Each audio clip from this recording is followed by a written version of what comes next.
are now tuned in to Trust the Scoop with your host, Philip Dukes, a.k.a. Dukes the Scoop. Yo, welcome to the latest edition, episode 5 of Trust the Scoop. I'm your host, Philip Dukes, a.k.a. Dukes the Scoop. Follow me on Instagram at Dukes the Scoop. Also follow me on Twitter at Dukes the Scoop and on Facebook at Philip Dukes. All right. Before I go any further, this episode has been sponsored by Auburn Legends. So this hat I got on, the Run AUB in the form of the Run DMC type deal. That's where the only place you can go get that. So make sure you go over to Instagram at Auburn Legends. Check those guys out. Some good friends of mine. They actually sponsor the show. So shout out to them. It's been some people asking about, how they can sponsor the show or how they can help. So on my Twitter later on, I think I'm gonna put my Cash App up, and anything you guys want to do, just let me know. You send your Twitter handle in the subject, or send wherever I know you from. And man, I appreciate it. Last night I went live and people were like, "Man, Dukes, like you keep giving stuff away, and I know it costs for your podcast to be engineered, and you put together a pretty good show. So we want to help." And at first I was like, "Man, I don't want to do that," but just thinking about it, I had a guy DM me and was just like, "Hey, man, just take care of your costs. Like, you still have to pay for shipping this stuff out, so, anybody that wants to help, go ahead, and we appreciate it." So let's get into it. Now, before I get into the recruiting and before I get into the whole what happened in practice, we got a recap from last week, right? So I get J Cam on, aka Dagon. What's up, Cam? I get J Cam on, and we get to talking about the 04 team, and we're talking about best dress, right? So I give him two names. All right, Ben Grubbs, Rosegreen. Now, a lot of people, like best dress from that back in our day would have been like, oh, okay, Joe Watkins or Ben Grubbs. But I was talking about the 04 team because Joe was gone. What up, J-Dub? Grade A Dub, for real.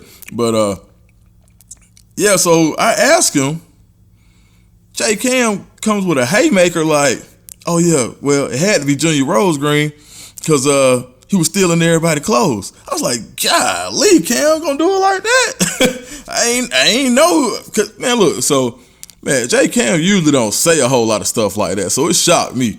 He's really a mild-mannered, nice guy, right? But he really had to feel some kind of way about them button-downs for him to bring that up 15 years later. All right, the funniest part about the whole deal is Rosegreen responding. Man, Rosegreen was mad as hell. Now, hold on. Listen. This may not be safe for work. Please listen to this. This is what Rosegreen sent me after he saw it. Jason Campbell, a motherfucking lie. How the I'ma steal somebody's clothes, nigga, and we get money? How the I'ma steal somebody's clothes? What kind of shit is that? I don't wear nothing these country niggas wear. I used to wear linen suits. So how the I'ma wear his clothes and steal their clothes? That bitch is a liar. I can't wait to talk to that bitch. I'ma cuss that little stuttering, talking motherfucker out. So, I think it goes without saying that Junior Rosegreen would like to refute that account.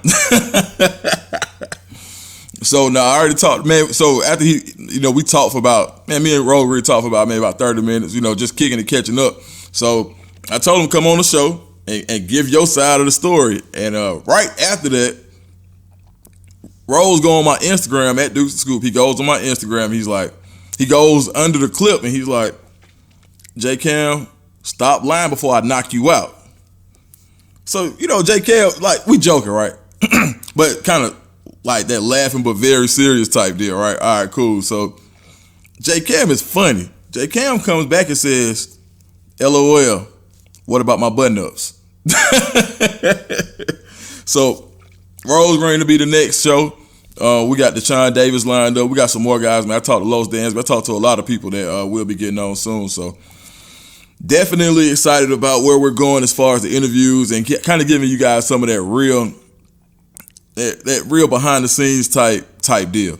Because a lot of people don't know, and we're going to talk about this on the Rosegreen show. The biggest hit Rosegreen had in college wasn't on Reggie Brown. It was against a player that was on Auburn's team in practice.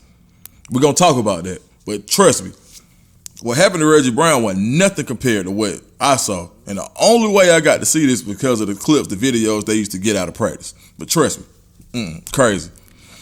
All right, so let's get down into it. Y'all want to go recruiting or you want to go practice first? Nobody said anything because I think I'm by myself. All right, let's go into practice. Let's go into practice. No. You know what? I know what y'all here for. Y'all want to get the recruiting those, right?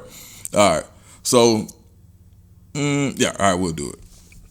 So, we talked. I got on live. I got on Twitter. You know, I do a lot of things on Twitter, giveaways, go live, all that type of stuff. So we live on Twitter, and I said I got a phone call, and I had to re-record my show, which I did. And so I said, okay, big news. It's kind of good. I got to confirm. So I wasn't able to confirm exactly who, but let me say this. As of right now, there are multiple highly ranked recruits trying to plan a weekend in Auburn the same way that Georgia has been having, that LSU has been having. The same thing is in the works for Auburn, and it's the players doing it, which is a very, very good sign that players are talking to each other about, hey, we potentially may want to go to Auburn. Let's go see it together. Let's go see how it is on a Saturday. So you got some guys that are playing on Saturday, so it's kind of been hard. But for what I'm hearing, there's going to be a few guys that want to get to Auburn, which is huge news because, as we know, Auburn's biggest draw is the family atmosphere.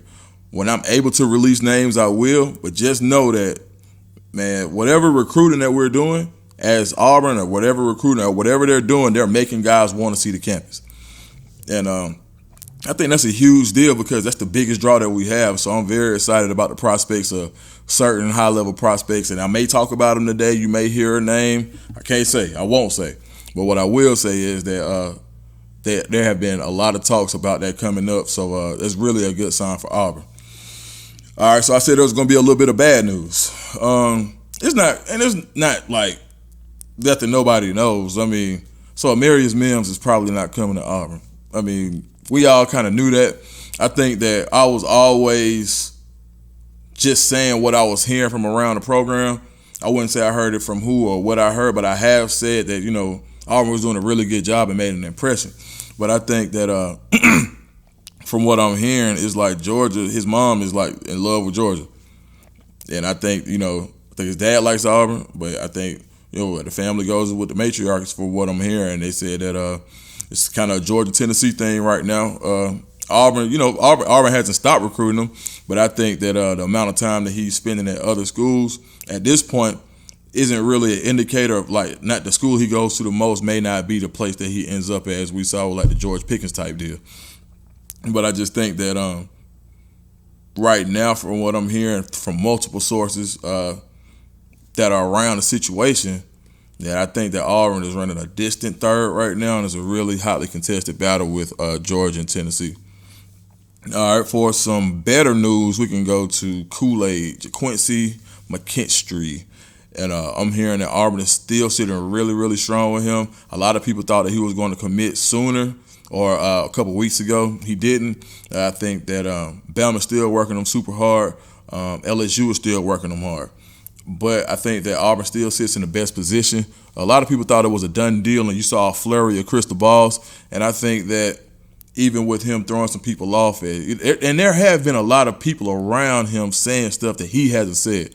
So a lot of people are reporting stuff, and I've seen websites and message boards where they're saying, okay, well, he said this. No, he didn't. I'm saying this because I factually know that he didn't say he was committing on this day.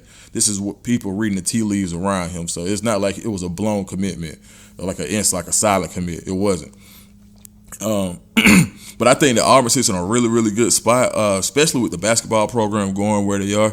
If you look at the two, and just look at it, like if you look at the best basketball program of his top three schools, it's hands down Auburn. The trajectory that Auburn is on, the way they're recruiting, being able to play with a Sharif Cooper and a Devin Cambridge, like young guys who have a lot of things going for themselves, the hype of a 5-star. And you got to think, Sharif Cooper's pops is probably one of the newest and hottest sports agents out there in the field right now, and his first recruit is Isaac Okoro.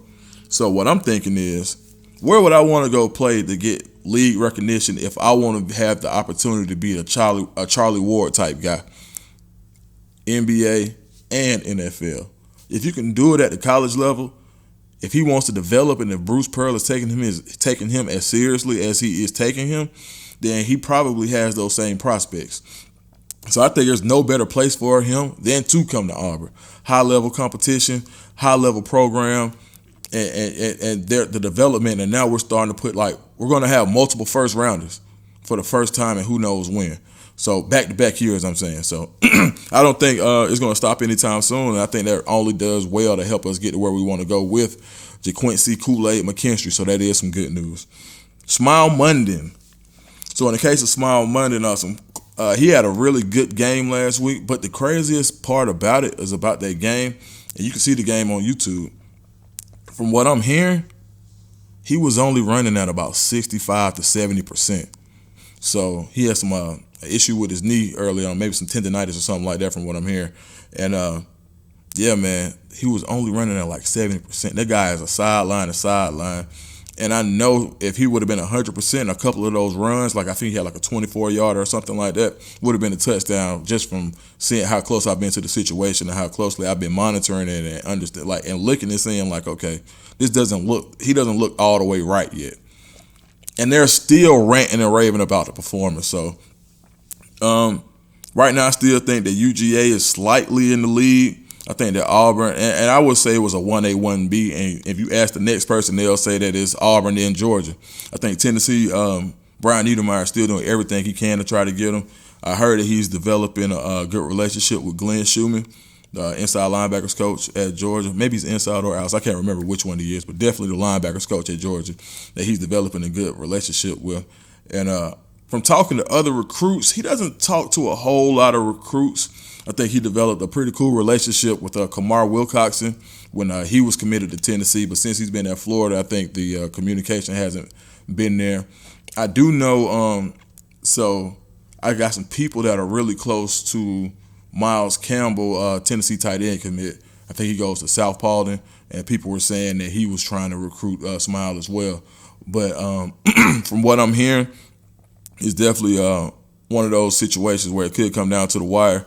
And and as people have been saying the whole time, man, you just never count out T. Will. Sometimes it could be an Owen Papo situation or it could be a Trent Simpson situation. So you just have to wait it out and see. But I'm really excited about where we sit with him, and I'm really, really excited about our linebacker room as a whole. So definitely good signs, and I'm excited about that.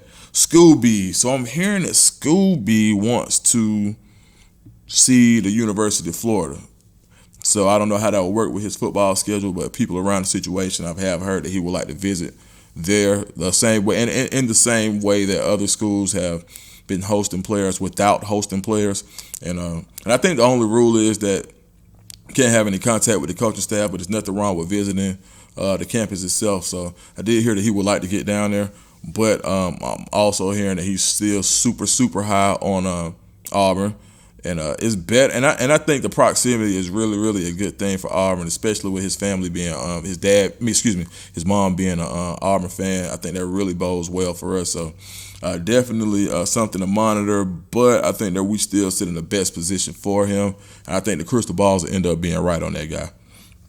So we could talk about a trio of commits to other schools. So that'll be Dylan Brooks, Rock Taylor, and Kendrick Breedlove. The first two are committed to University of Tennessee. The last is a cornerback that's committed to Ole Miss out of Pearl Cone in Nashville. I think that it's going to be hard to flip any of these guys. I think Rock Taylor is our best shot. And once again, don't kill me, don't shoot the messenger. But from what I'm hearing, it's going to be really hard for us to get Dylan Brooks a solid commit. I think that he would like to come. I think the only thing is we just got a late start. And I think that this is one of the years that maybe Auburn could have adapted better early on when we knew that we weren't going to get that extra evaluation period when it comes to camps.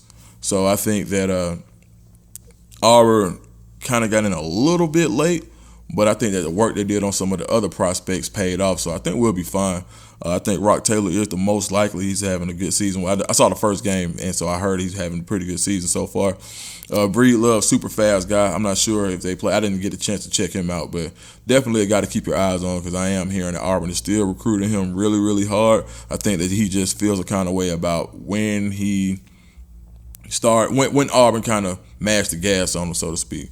Also, I feel like Ian Jackson is in that same mold where if Auburn would have got in early, he would have been a commit.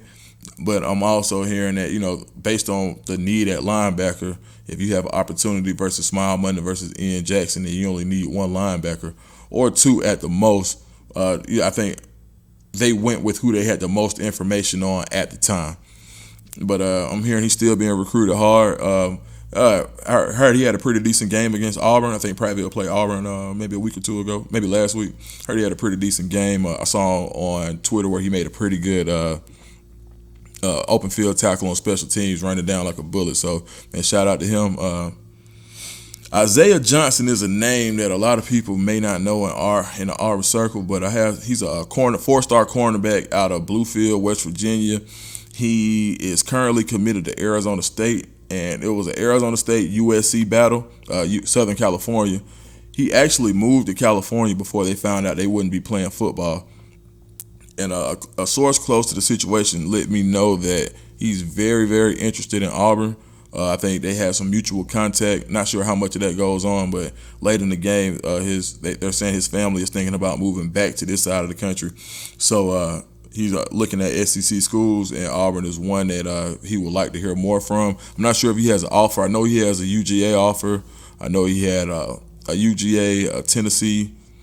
Those two I definitely know. So it'll be interesting, just something to watch to see if Auburn gets in that game and to see if they start recruiting, if they mash the gas on Isaiah Johnson.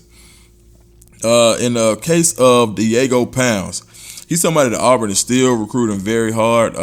And I wouldn't count Auburn out. So right now, between Jack Bicknell and Rodney Garner, him being a North Carolina guy, I think that's Garner's area.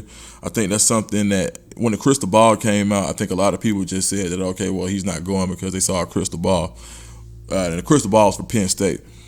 But I think it's something that you can't count Auburn out on, especially with the feeling that I think about Amarius Mims. I think that they are going to amp up some of their efforts with other guys, and I'm not sure if it could be a Jack Tucker who's committed to Texas Tech. You got Diego Pounds. A lot of people are still saying Rod or Ravion Crum.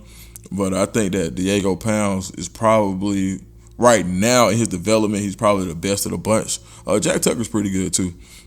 That's just something to pay attention to, but I think the communication is still strong there. So Diego Pounds is somebody that I wouldn't count out, even though the crystal ball went to Penn State. He hasn't committed yet, and Penn State is probably further away than Auburn is. And I did hear that proximity wasn't a big deal. So with the UNCs of the world, that still kind of bodes better in our favor. Speaking of UNC, flip over to NC State, where Jabril McNeil, the linebacker buck prospect out of North Carolina, his brother plays. But I think Auburn is very interested in him playing a buck. He's been in communication. I think that is another guy to watch right now to see if, I'm not sure how the board sits for Auburn, if he's above Jamori Robinson or if he's below him. But I think both of those two guys that they feel they can be in the mold on buck. So definitely another situation to watch. All right. And I did hear that two linebackers to watch for Auburn are still going to be Trevin Wallace. Right now he's currently committed to Boston College. Had a hell of a game the other night. Lee County versus Hart County, I think. Not sure. If I'm wrong, somebody correct me. And Bryce Steele currently committed to South Carolina, another guy. So just two names to watch. But I do think the size and speed of Trevin Wallace would look really, really good in orange and blue. So last year he didn't get a whole lot of tape. He only played 4 games. So with him this year, I think he had almost like 10, 11 tackles first game all over the field. So definitely a guy I think that'll rise in the rankings. I heard Oklahoma is on him really, really hard, and that a lot of schools are starting to pick up the effort. So he's one of those guys that we should continue to watch. All right, that's the recruiting report. Let's get into practice. The Worm Show. So everybody saw the video. They saw Worm take an 80 yards, 6. Everybody's so excited. I heard that's been happening a lot more than it's been reported. I'm hearing that Shaun Shivers is really putting himself in position to be the guy to get the first carry of the season for Auburn. A lot. And I think, and it wouldn't be the first time, but I think that they're really going to give him an opportunity just to get the ball out of the backfield and not that jet sweep type stuff that we've seen in the past. But I think there is going to be an emphasis on getting him the ball from what I'm hearing, like in space, making the defender make a decision. Are you going to tackle him? Are you going to rush him? Are you going to get your head popped off? Or are you going to get juked? Or are you going to get ran by? And I think those are all of the things that Shaun Shivers makes you think about when you see him in space. So I'm really excited about him. Tank Bigsby has been catching the ball really well from what I'm hearing. He's a guy that I don't think he's a red shirt candidate at this point. I think that it could be one of the best 1, 2, 3 punches that we've seen in Auburn history when you think of Shivers, Tank Bigsby, and last but not least, Mark Anthony Richards, who they say has been setting practice field on fire lately. I think that DJ Williams, who did really well for us last year, he was just kind of behind the 8 ball because he didn't get to get into some of the workouts until later for undisclosed reasons. But I think that, man, when you include him plus a Harold Joyner, Auburn probably has one of the deepest running back rooms in the SEC. And we're not just talking about rankings and stars. We're talking about what people have really done on the field and have actually played. So definitely excited about the running back room. Another room to be really, really excited about is the wide receiver room. I heard that Kobe Hudson has been doing really well. They said Xavier Capers struggled with drops early on from what I'm hearing, but they said he corrected that ASAP, and they said that he looks really good as well. So excited about the wide receiver room. The linebacker room. I'm hearing Owen Papo looks like he may be the next in the line of great Auburn linebackers, but not far behind him, which is more surprising, is Kobe McLean is looking like an NFL draft pick from what I'm hearing. So that linebacker room is something else to be really, really excited about with when you consider KJ Britt, who's up for the Buckeyes. Then you've got Owen Papo flanking him, plus there's Kobe McLean, who could start at any school in the SEC. He's just playing behind probably the best returning linebacker in the SEC. So what can you do, right?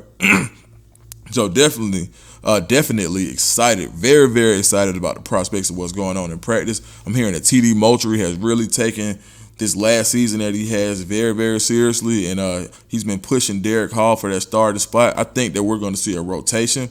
Derek Hall may be the first person that we see at the Buck, but I think that it may be almost like a running back type deal that whoever's the hot hand is going to play the most. So I'm excited about having that multiplicity on the line and having different people that can get in and rush the passer.